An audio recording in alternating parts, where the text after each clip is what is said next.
Friends, मैं हूं आपका होस्ट अजय यादव। स्वागत करता हूं आप सभी का हमारे चैनल नेक्स्ट 9 न्यूज़ में। दोस्तों, आज के इस बेहद खास प्रोग्राम यानी कि अमेजिंग वर्ल्ड में मैं आप सभी के लिए आज लेकर हाजिर हूं राजस्थान के बीकानेर का एक मंदिर यानी कि करणी माता मंदिर। जी हाँ, अगर आपको आपके घर में चूहा मिल जाए तो आप उस चूहे को भगाने के लिए तमाम तरह के प्रयास करने लगते हैं। आप बस उस चूहे को देखते ही ये चाहते हैं कि जल्द से जल्द ये चूहा घर के बाहर निकल जाए। लेकिन आपको जानकर ये काफी हैरानी होगी, ये जो करणी माता का मंदिर है, इस मंदिर में तकरीबन 20,000 चूहे हैं। जी हाँ, चूहों से भरा हुआ ये मंदिर, इतनी ज्यादा मुश्किल होती है इस मंदिर में चलने के लिए कि लोग चलने की जगह यहाँ पैर घिसटा घिसटा कर चलते हैं। साथ ही इस मंदिर की कई सारी अपनी मान्यताएं भी हैं। ये मंदिर जहाँ काफी प्रसिद्ध है, जहाँ देश में ही नहीं बल्कि बाहर के लोग भी इस मंदिर में आते हैं, तो वहीं जहाँ भारत एक ऐसा देश है जहाँ तमाम रिचुअल्स फॉलो किए जाते हैं, जहाँ हमारी परंपरा भी हमारे लिए इतनी ही मायने रखती है, तो वहीं विश्वास है लोगों का कि इस मंदिर में आने से उनकी मनोकामना पूरी हो जाती है। अब क्या कुछ है खास इस मंदिर में? जी हाँ, यानी कि करणी माता का मंदिर जो कि राजस्थान के बीकानेर में है, इससे जुड़ी कौन कौन से किस्से, कौन कौन सी बातें वायरल रही हैं, आइए आपको दिखाते हैं अपने इस बेहद खास रिपोर्ट में। जी हाँ, अपने आज के इस बेहद खास रिपोर्ट में हम आज आप सभी से बात करने वाले हैं करणी माता मंदिर के बारे में। यदि आपके घर में आपको एक भी चूहा नजर आ जाए तो आप ऐसे बेचैन उठेंगे, आप उसको अपने घर से भगाने की तमाम तरकीबें लगाएंगे, क्योंकि चूहों को प्लेग जैसी कई सारी भयानक बीमारियों का कारण माना जाता है। लेकिन क्या आपको ये बात पता है कि हमारे देश में भारत माता का एक ऐसा मंदिर भी है जहां पर 20,000 से ज़्यादा चूहे रहते हैं। जी हाँ, और मंदिर में आने जाने वाले भक्तों को चूहों का झूठा किया हुआ प्रसाद मिलता है। सबसे ज़्यादा आश्चर्य की बात तो ये है कि इतने चूहे होने के बाद भी मंदिर में बिल्कुल भी बदबू नहीं है और साथ ही आज तक कोई भी बीमारी नहीं फैली है। यहाँ तक कि चूहों का झूठा प्रसाद खाने से कोई भी भक्त आज तक बीमार भी नहीं हुआ। साथ ही साथ इतना ही नहीं, जब आज से कुछ दशकों पूर्व पूरे भारत में प्लेग फैला था, तब भी इसी मंदिर में भक्तों का मेला लगा हुआ रहता था और वो चूहों का झूठा किया हुआ प्रसाद हमेशा से ही खाते थे। साथ ही साथ ये राजस्थान के ऐतिहासिक नगर बीकानेर से लगभग 30 किलोमीटर दूर देशनौक में स्थित करणी माता का मंदिर, जिसे चूहों वाली माता यानी कि चूहों वाला मंदिर और मूषक मंदिर के नाम से भी जाना जाता है। करणी माता, जिन्हें कि भक्त माँ जगदम्बा का अवतार मानते हैं। गौर हो इस बात पर कि उनका जन्म 1387 में एक चारण परिवार में हुआ था। साथ ही साथ उनका बचपन का नाम रिघुबाई था और रिघुबाई की शादी साठिका गांव के किपोजी चारण से हुई थी। लेकिन फिर शादी के कुछ समय बाद ही उनका मन सांसारिक जीवन से उब गया था, इसीलिए फिर उन्होंने किपोजी चारण की शादी अपनी छोटी बहन गुलाब से करवाकर खुद को ही माता की भक्ति और साथ ही साथ लोगों की सेवा में लगा दिया था। जी हाँ, जन कल्याण, अलौकिक कार्य और चमत्कारिक शक्तियों के कारण रिघुबाई को करणी माता के नाम से स्थानीय लोग पूजने लगे और फिर वर्तमान में जहाँ ये मंदिर स्थित है, वहाँ पर ही एक गुफा में करणी माता अपनी देवी की पूजा किया करती थी और साथ ही साथ ये गुफा आज भी मंदिर परिसर में स्थित है। ऐसा कहते हैं कि करणी माता 151 वर्ष जिंदा रहकर ही 23 मार्च 1538 को ज्योतिर्लीन हुई थी। गौर हो इस बात पर कि उनके ज्योतिर्लीन होने के पश्चात भक्तों ने उनकी मूर्ति की स्थापना करके उनकी पूजा शुरू कर दी, जो कि तब से अब तक निरंतर ही जारी है।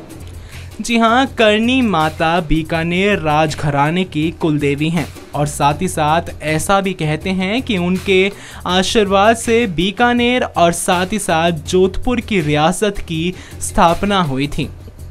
गौर हो इस बात पर कि करणी माता के वर्तमान मंदिर का निर्माण बीकानेर रियासत के महाराजा गंगा सिंह ने 20वीं शताब्दी के शुरुआत में कराया था और इस मंदिर में चूहों के अलावा संगमरमर के मुख्य द्वार पर की गई उत्कृष्ट कारीगरी, मुख्य द्वार पर लगे चांदी के बड़े बड़े किवाड़ और साथ ही साथ माता के सोने के छत्र और चूहों के प्रसाद के लिए रखी चांदी की बहुत ही सारी बड़ी प्रात भी मुख्य आकर्षक है। यदि हम चूहों की बात करें तो फिर मंदिर के अंदर चूहों का एक छत्र राज है। जी हाँ, मंदिर के अंदर अगर प्रवेश करते हुए हर जगह चूहे नजर आते हैं तो चूहों की अधिकता का अंदाज़ा इसी बात से आखिरकार लगाया जा सकता है कि मंदिर के अंदर मुख्य प्रतिमा तक पहुंचने के लिए आपको फिर अपने पैर घसीटते हुए जाना पड़ेगा, क्योंकि यदि आप अपने पैर उठाकर रखते हैं तो फिर उसके नीचे चूहे आकर चूहे घायल हो सकते हैं। और सबसे बड़ी बात यह है कि इस मंदिर में ये अशुभ माना जाता है। इस मंदिर में करीब करीब 20,000 काले चूहों के साथ कुछ सफ़ेद चूहे भी रहते हैं और साथ ही खबर तो ये भी रही है कि इन चूहों को बेहद ज़्यादा पवित्र माना जाता है और साथ ही साथ मान्यता तो ये भी है कि यदि आपको सफ़ेद चूहा दिखाई दे जाए तो आपकी मनोकामना अवश्य पूरी होगी। तो वहीं गौर हो इस बात पर कि इन मंदिरों के चूहे की एक विशेषता और भी है कि मंदिर में अगर सुबह 5 बजे होने वाली मंगला आरती और साथ ही साथ शाम को 7 बजे होने वाली संध्या आरती के वक्त अधिकांश चूहे अपने बिले से बाहर आ जाते हैं, तो इन दो वक्त चूहों की सबसे ज़्यादा धामा चौकड़ी होती है। गौर हो इस बात पर कि यहाँ पर रहने वाले चूहों को काबा कहा जाता है और माँ को चढ़ाए जाने वाले प्रसाद को पहले चूहे खाते हैं और फिर उसे बांटा जाता है। जी हाँ, चील, गिद्ध और दूसरे जानवरों से इन चूहों की रक्षा के लिए मंदिर में खुले स्थानों पर बारीक जाली भी लगी हुई है। बता दें आप सभी को कि करणी माता में रहने वाले चूहों माँ की संतान माने जाते हैं। साथ ही साथ करणी माता की कथा के अनुसार एक बार करणी माता का सौतेला पुत्र यानी कि उनकी बहन गुलाब और उनके पति का पुत्र लक्ष्मण कोलायत में स्थित कपिल सरोवर में पानी पीने की कोशिश में ही डूबकर उनका निधन हो गया था और फिर जब करणी माता को ये पता चला तो उन्होंने फिर मृत्यु के देवता धाम को उसे पुनर्जीवित करने की ही प्रार्थना की थी। तो पहले तो यमराज ने मना कर दिया था, पर बाद में उन्होंने फिर विवश होकर उसे चूहे के रूप में पुनर्जीवित कर दिया था। हालांकि बीकानेर के लोक गीतों में इन्हीं चूहों की एक अलग सी ही कहानी बताई जाती है, जिसके अनुसार एक बार तो 20,000 सैनिकों की एक सेना देशनोक पर आक्रमण करने आई, तो जिन्हें माता ने अपने प्रताप से चूहे बना दिया था और फिर अपनी सेवा में रख लिया था। ये बात तो आप सभी जान ही चुके हैं कि इस मंदिर का निर्माण बीकानेर के महाराजा गंगा सिंह ने और मुगल शैली में करवाया गया था। मंदिर के सामने वाले दरवाजे महाराजा गंगा सिंह ने चांदी के दरवाजे भी बनवाए थे। तो वहीं देवी की छवि अंदरूनी गर्भगृह में निहित है और मंदिर में हैदराबाद के कुंदन लाल वर्मा ने कुछ मंदिर का विस्तार किया था। गौर हो इस बात पर कि करणी माता मंदिर तक पहुंचने के लिए बीकानेर से बस, जीप और टैक्सियां आसानी से ही मिल जाती हैं। तो वहीं बीकानेर जोधपुर रेल मार्ग स्थित देशनोक रेलवे स्टेशन के पास ही ये मंदिर है और वर्ष में 2 बार नवरात्रों पर चैत्र व अश्विन माह में इस मंदिर पर एक विशाल मेला भी लगता है और तब भारी संख्या में लोग यहाँ पहुंचकर मनौतियाँ मांगते हैं। श्रद्धालु के ठहरने के लिए मंदिर के पास ही कई सारी धर्मशालाएं भी हैं। दोस्तों, आप सभी ने देखा होगा हमारे इस बेहद खास रिपोर्ट में कि कैसे करनी माता का ये मंदिर अपनी तमाम परंपराओं को लेकर काफी प्रसिद्ध है।